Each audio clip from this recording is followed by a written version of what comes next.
Hello, my name is Shchepakin and I'm an applied scientist at Amazon. Today I want to show you the presentation titled Parametric Constraints for Bayesian Knowledge Tracing from First Principles. Let me turn off my camera so you can see the slides better. You're likely familiar with the Bayesian Knowledge Tracing model, or BKT for short, but let me go over it for a quick refresh. BKT can be presented as two dependent discrete processes: the process of learning a particular topic, here denoted as L sub t, and the process of answering questions on that topic, here denoted as Y sub t. The learner makes attempt at a question, gets feedback, either explicit, such as explanation why their answer was correct or incorrect, or implicit feedback, by simply receiving information about the correctness of the given answer, or, in some cases, simply the correct answer. Due to the feedback, the learner can learn the subject and become proficient in it.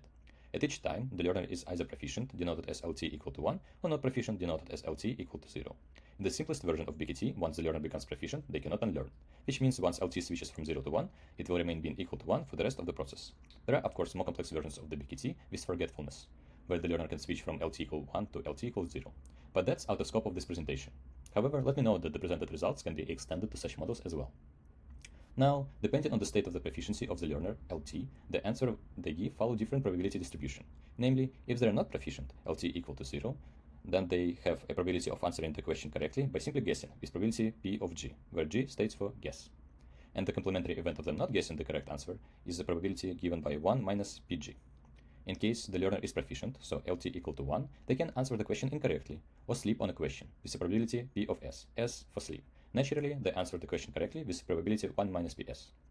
Finally, after receiving the feedback, the learner has a chance to transition from a non-proficient state to a proficient state, with probability P of T, where T stands for transition. This transition can happen no matter how they answer the question. Now, BKT is a hidden Markov model. Markov means that the next state of the model depends only on the current state. In our case, both Y sub t and LT depend only on the LT minus 1. And hidden means that at least one of the processes is not observable, which also sometimes called latent process. Here, it's the process of learner's proficiency LT. Indeed, in reality, we can observe learner's answers Y sub t, but not what's going on inside their head. Again, here the image explicitly shows that we do not know values for L sub t. And the whole idea of BKT is how to use the observable process of Y sub t to inference LT. The BKT model is defined by 4 parameters. Let us denote the probability of being proficient after T feedbacks as P of LT. Then the first parameter is P of L0, probability of being proficient before the learning experience. Usually, it can simply be interpreted as the proportion of population proficient in the topic. And the 3 other parameters were already introduced. P of G, the probability of guessing the answer correctly while being in a non-proficient state. P of S, probability of sleeping a question while being proficient. And P of T, a probability of transitioning to a proficient state from a non-proficient state after receiving a feedback. Using the defined notations, I want to go over the meaning of some expressions. Again, P of LT is the probability of being proficient after T feedbacks, and P of L0 is the initial probability of being proficient before starting the course, or class, or learning experience, however you want to define it here.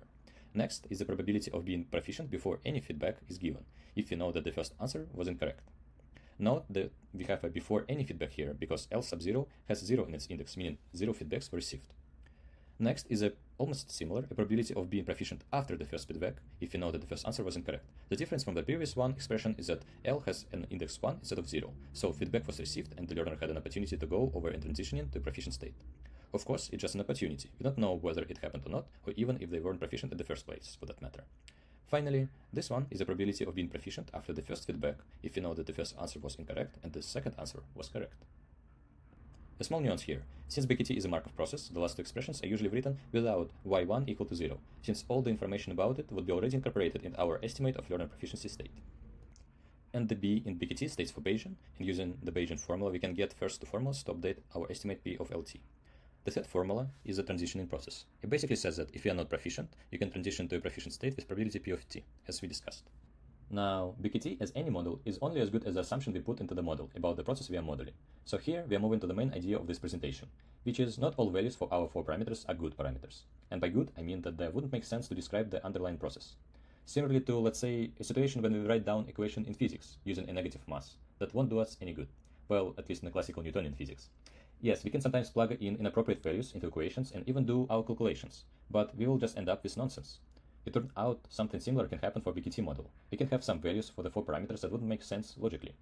An obvious example would be something like P of S, probability of sleep, being greater than 1 or negative, because it would make it inappropriate probability. However, you are unlikely to get into this situation in a real application for BKT model. I'll give you a more realistic example about bad parameters in a few slides. But firstly, let us think about the assumptions we want to put in the process. Nothing fancy, just something that we naturally assume should be true. Let's start with a natural idea that incorrect answers should decrease probability of proficiency. Feedback, however, should increase probability of proficiency. Again, very natural. Feedback is how the learners actually learn in this setting. Next, correct answer should increase probability of proficiency. And feedback should further increase probability of proficiency even after a correct response, since the learner gets information that their thinking was correct. As I said, it makes sense for these assumptions to be true no matter what. Otherwise, the model won't make much sense, at least sometimes. Imagine giving correct answers and getting feedback would lead to unlearning of a subject. Funny enough, it is actually possible if, for example, the course is designed poorly, or if your teacher is incompetent. A correct course design is one of the assumptions for BKT to work, but it's not part of the mathematical model representation of the learning process we have here. Going back to our formulas, all described assumptions can be reduced to the following two inequalities. It can be shown that for these inequalities to hold, it is necessary and sufficient for two things to be true. First, being proficient increases your chances of answering correctly, or P of S is less than 1 minus P of G. Using this, we can easily craft a nice example of bad parameters that I promised you. Imagine we collected some data, fitted it to the BKT model, and got somehow values of P of S and P of G that do not satisfy this condition. What we're effectively saying is that a learner has higher chances of answering our question on a topic if they know nothing about it. This obviously shouldn't be true. Thus, if probability of sleep and probability of guess do not satisfy this condition, we can call them bad parameters. Notice that in this example, actually the combination of parameters is bad, not a single parameter alone. While the first condition is natural, the second one is a little bit more tricky and less intuitive. It is, the initial proficiency probability P of L sub 0 is higher than a so-called steady state. Let's talk about what I mean by steady states for a second. Imagine we have a learner that starts at PL0, as all learners, and answers all questions correctly. Then the probability of being proficient will monotonically increase. In fact, it will asymptotically approach 1, but never reach it.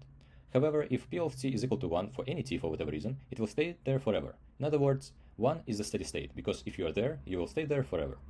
And the green line asymptotically approaches the steady state of 1. As it turned out, there is a second steady state, which you would approach if you give only incorrect answers. One might think that if you fail enough questions, your probability of proficiency will go to 0. But this is actually not the case. It will approach a certain number greater than 0. And it's given by this formula. So its value depends on 3 parameters, and it can be shown that we want our force parameters, P of L0, to be between this steady state and 1. We obviously want P of L0 to be less than 1, because if it's equal to 1, then it will just stay there forever, as we just discussed. And modeling a learning process with saying that all learners are 100% proficient with the topic we want to teach them, even before they start, is probably not what we want to do. And in fact, we don't want P of L0 to be below the steady state, because in that case, weird things start to happen. For example, incorrect answers would increase probability of learners' proficiency. Okay, so again, just to recap, we put a set of natural assumptions on the modeled process, we translated them into mathematical notation in search probabilities, and then, in the paper, we proved that it's equivalent to these two restrictions on the parameters. I won't show the proof here for the sake of time. Let me get rid of the unnecessary text and just write down them like that. Okay, next, let's talk about Baum-Welch algorithm. If you worked with BKT before, you know that this is the algorithm to feed data to the BKT model to find the values of the 4 parameters. Baum-Welch algorithm is a special case of so-called expectation maximization algorithm, or EM for short.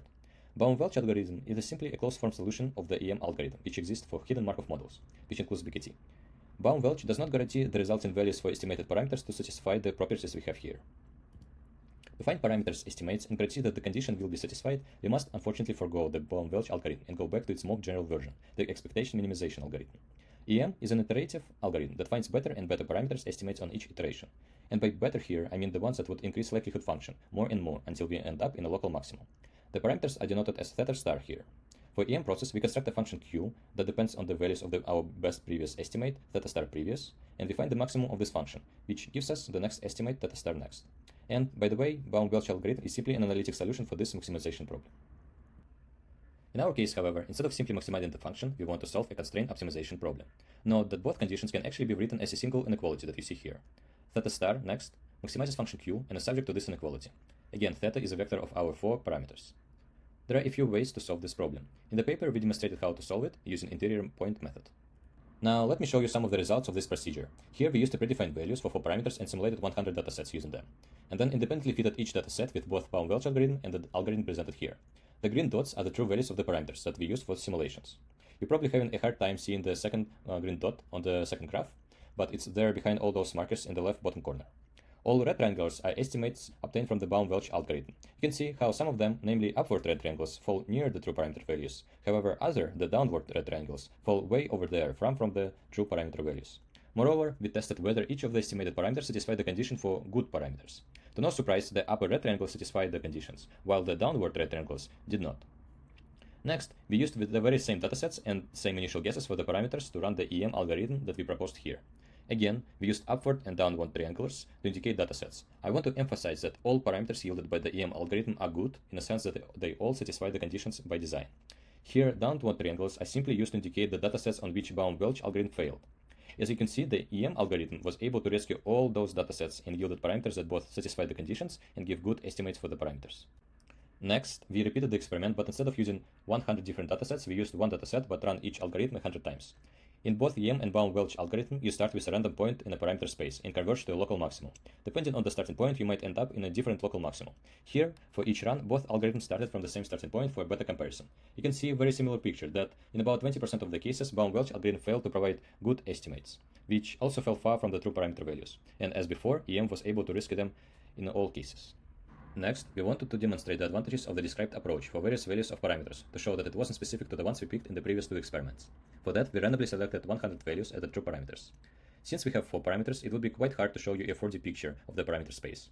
But actually 2 out of 4 parameters enter the conditions only as a ratio, so we can actually show you the space of valid parameters in 3D as that. Here, any point in the corner and below the surface is a valid, or as we continue to call them, good combination of parameters. For each dot here, we repeated the first experiment by simulating 100 datasets and fitting each dataset using both Baum-Welch and EM algorithm. Again, using the same starting points between the algorithm for better comparison. And here are the results of these runs. The left graph shows the SSE for all fittings. You can clearly see the EM distribution is shifted to the left, meaning it provided more accurate estimates in general. But we actually have a stronger result that can be seen on the graph on the right. Here, y-axis is EM SSE and x-axis is Baum-Welch SSE, averaged per each true parameter value.